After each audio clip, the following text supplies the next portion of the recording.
स्नातकोत्तर कक्षा के प्रिय बच्चों, आज हम पुनः व्याकरण महाभाष्य का पसपासान्निक लेकर समुपस्थित हुए हैं। आपने अब तक यह सुना कि महाभाष्यकार किस प्रकार से ये स्थापित करते हैं कि हमारे जीवन में हमें साधु शब्दों का ही प्रयोग करना चाहिए। पुनरपि हम अपने जीवन में असाधु शब्दों का प्रयोग भी कर सकते हैं। क्यों कर सकते हैं? इस प्रकार की जिज्ञासा होने पर इस विषय को लेकर के वे आगे बढ़ते हैं। आक्षेप भाष्य पहले करते हैं और कहते हैं अस्त्य प्रयुक्त शब्द है पर अप्रयुक्त है, अर्थात जिन शब्दों का दैनिक जीवन में प्रयोग नहीं होता है तो क्या उनका भी जीवन में प्रयोग करना चाहिए? तो कह रहे हैं कि संति वही शब्दा प्रयुक्ता तद्यथा उष तेर चक्र पेच इति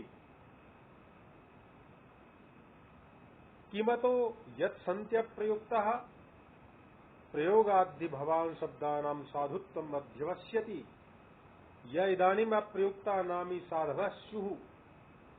अर्थात बहुत शब्द ऐसे हैं जो अप्रयुक्त हैं, जैसे उष, तेर, चक्र, पेच आदि। इनके अप्रयुक्त होने से क्या क्षति है?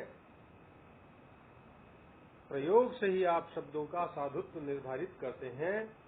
जो इस समय अप्रयुक्त हैं वे साधु नहीं हो सकते। अर्थात लोक तो अर्थ प्रयुक्ते शब्द प्रयोगे शास्त्रेण धर्म नियमः।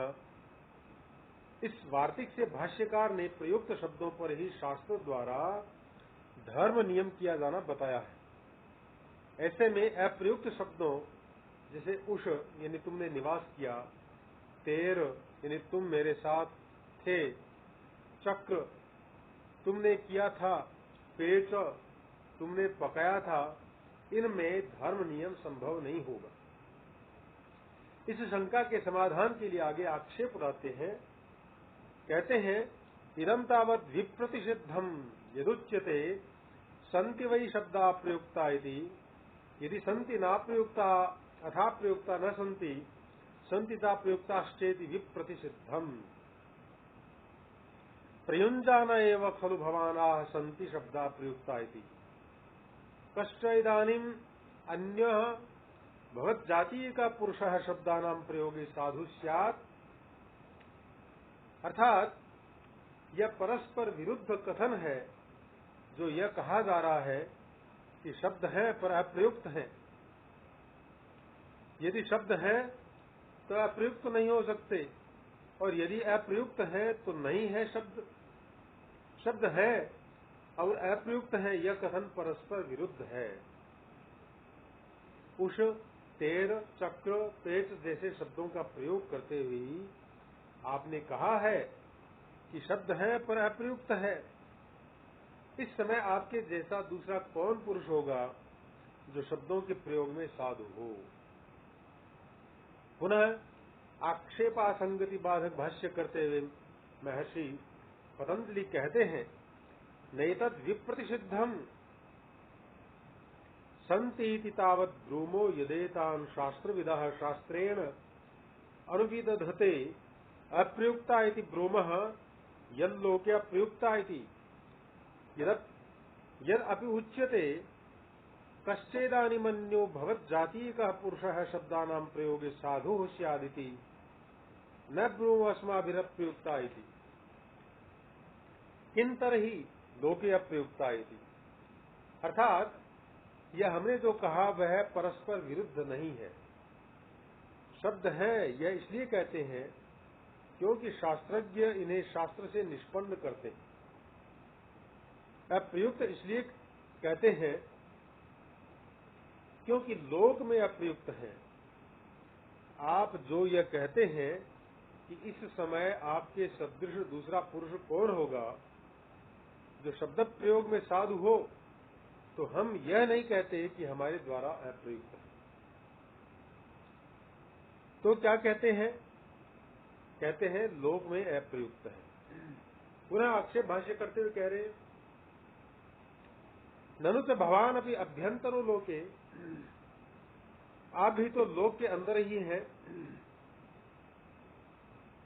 इस आक्षेप को करते हुए पुनः समाधान भाष्य देते हैं। कहते हैं अभ्यंतरो हम लोके न तो अहम लोका, मैं लोक के अंदर हूं पर लोक नहीं हूं। यानी कुंभकार द्वारा निर्मित घट या अन्य पदार्थ यदि जलानयन आदि क्रिया में अन्वित न हो, अर्थात इनका प्रयोग न किया जाए, तब भी इनकी सत्ता का ज्ञान होता है। लेकिन शब्द के साथ ऐसा नहीं है। इसकी सत्ता प्रयोग से ही सिद्ध होती है। उष, तेर इत्यादि शब्द शास्त्र द्वारा निष्पन्न है, किंतु इनका प्रयोग न पाकर पूर्व पक्षी आशंका करता है कि शब्दों के प्रयोग से ही धर्म नियम करने वाला व्याकरण इन शब्दों में धर्म नियम कैसे करेगा। पूर्व पक्षी का अभिप्राय यह है कि जैसे लोक में अर्थबोध के लिए शब्द का प्रयोग किया जाता है, उसी प्रकार मैंने इनका प्रयोग नहीं किया। मेरे द्वारा प्रयुक्त उष, तेर आदि शब्द तो स्वरूप उपादक है, अतः इन्हें आप प्रयुक्त नहीं कह सकते। पुनः आक्षेप बाधक वार्तिक को उपस्थित करते हुए कहा जा रहा है, शब्द है पर अप्रयुक्त है यह कहना उचित नहीं। अर्थ में शब्दों का प्रयोग होने से अस्य प्रयुक्ता इति चेन्नार्थे शब्द प्रयोगात्। पुनः भाष्य करते हैं, अस्य प्रयुक्ता इति चेत् तन्न किं कारणम् अर्थे शब्द प्रयोगात्। अर्थे शब्दाः प्रयुज्यन्ते सन्ति चैषाम् शब्दानाम् अर्था येषु अर्थेषु प्रयुज्यन्ते। अर्थात शब्द है पर अप्रयुक्त है यह कथन उचित नहीं है। क्या कारण है? अर्थ में शब्द का प्रयोग होने से। अर्थ में शब्दों का प्रयोग किया जाता है। इन शब्दों के अर्थ हैं जिनमें शब्दों का प्रयोग किया जाता है। अर्थात अर्थ प्रतीति का सद्भाव ही शब्द प्रयोग में लिंग है। बिना शब्द प्रयोग के अर्थ प्रतीति संभव नहीं होती। अगर उष, तेर इत्यादि शब्दों के अर्थ का अभाव होता तो निसंदेह शास्त्र द्वारा इनकी सिद्धि भी नहीं की जाती। तब फिर इनका अप्रयोग क्यों है? इसका समाधान देते हैं, अप्रयोगः प्रयोगान्यत्वात्। इन शब्दों का अप्रयोग अन्य प्रयोगों के कारण है। पुनः भाष्यकार कहते हैं, अप्रयोगः खल्वत्वेषां शब्दानां न्यायः कुतः प्रयोगान्यत्वात्। यदेषां शब्दानाम् अर्थे अन्यान् शब्दान् प्रयुञ्जते तद्यथा उषेत्यस्य शब्दस्य अर्थे क्व यूयम् उषितः, तेर इत्यस्य अर्थे क्व यूयम् तीर्णः, चक्र इत्यस्य अर्थे क्व यूयम् कृतवन्तः, पेट इत्यस्य अर्थे क्व यूयम् पक्ववन्तः इति।